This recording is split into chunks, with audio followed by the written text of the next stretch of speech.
Hello all, a very good day to all of you. This is Vilasini from Veranda IAS and friends, இன்னைக்கு நம்ம என்ன topic பார்க்க போறோம்னு பாத்தீங்கன்னா a topic from your GS paper 3 science and tech, right? Artificial intelligence and data centers, right? So in the context, let us understand few things. We all know artificial intelligence is the future. AI is the future. ஆனா இதுல ஒரு சேலஞ்சும் இருக்கு.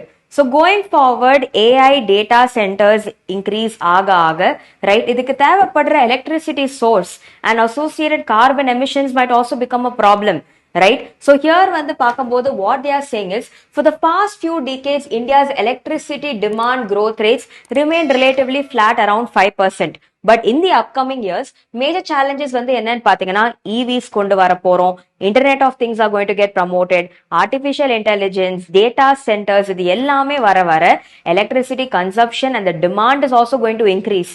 And இதை நம்ம எப்படி meet பண்ண போறோம்? So over here, number one, we should also manage the growth of AI, at the same time reduce the carbon emissions, at the same time இதற்கு தேவைப்படுற electricity requirementையும் நம்ம sustainable meansல வந்து இதை cater பண்ணணும். For example, through renewables, right? So in the context வந்து we're talking about what are எவ்வளோ power தேவைப்படுது இந்த செக்டர், ரைட்? ஓவரால் இந்த ஆத்தர் இதான் சொல்லியிருக்காங்க, இந்த செக்டர்ல எவ்வளோ பவர் தேவைப்படுது, ரைட்? ஸோ டேட்டா சென்டர்ஸை இங்க பில்ட் பண்றாங்க, நெக்ஸ்ட் இதுக்கு தேவைப்படுற பவர் சோர்சஸ் இங்கிருந்து வருது, ரைட்? அதே மாதிரி இந்தியாவோட பொசிஷன் என்ன, why should India capitalize on AI data centers, right? At the same time, they're also talking about SMRs, right? Which are nothing but small modular reactors.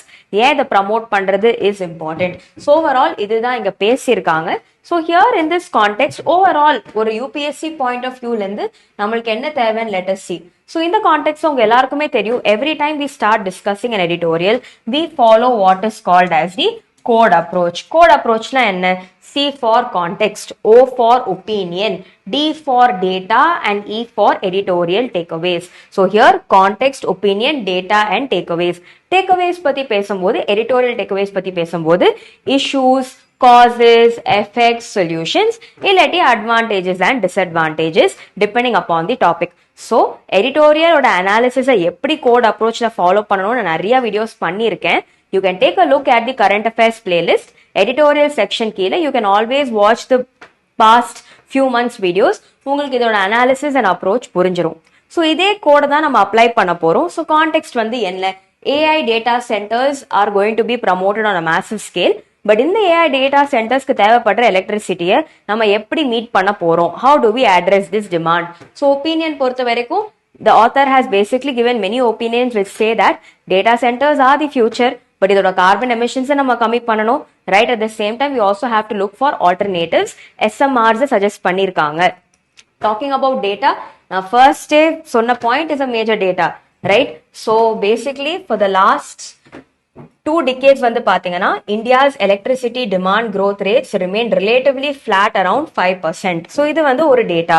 So இந்த ஆர்டிக்கல்ல நிறைய data இருக்கு. And takeaways பத்தி பேசும்போது AI data centersக்கு எவ்வளோ power தேவை, right? இதுல இருக்கிற challenges என்ன, ஏன் இந்தியா இந்த செக்டர்ல கேபிட்டலைஸ் பண்ணணும், அண்ட் இதுல இருக்கிற ரெகுலேட்டரி ஹர்டில்ஸ் என்ன?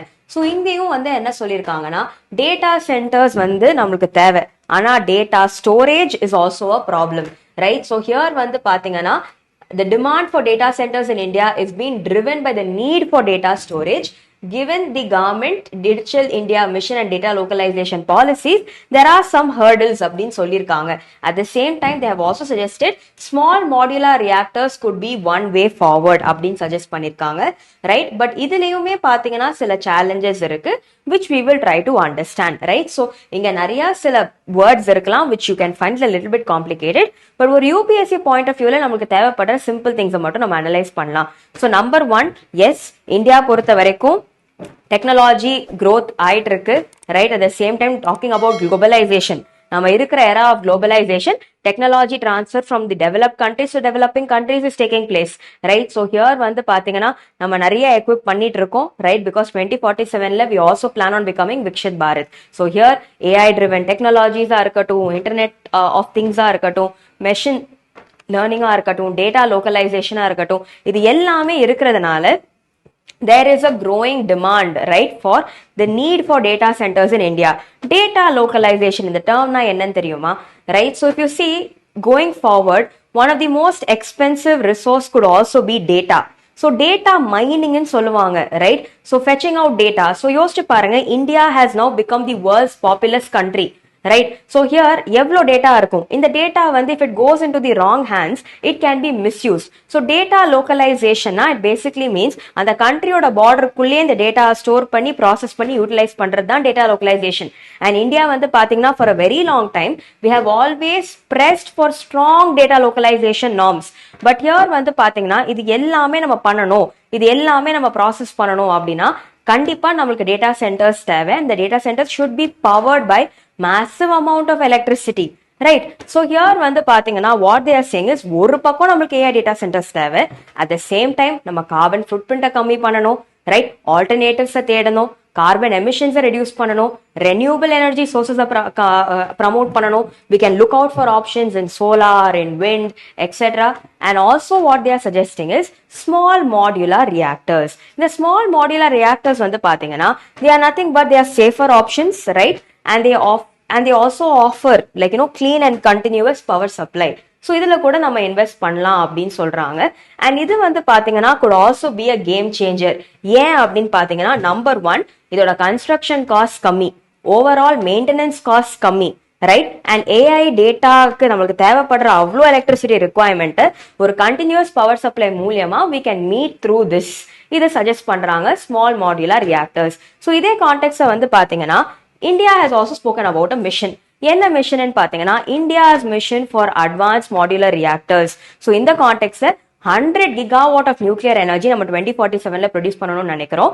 And this can be produced even through SMRs. So indigenously we are trying to promote small modular reactors. But இது தவிர, yes, global collaborations will also help. And இதே செக்டர்ல வந்து பாத்தீங்கன்னா, many more countries are quite active. For example, the US is active, France is active, UK is active.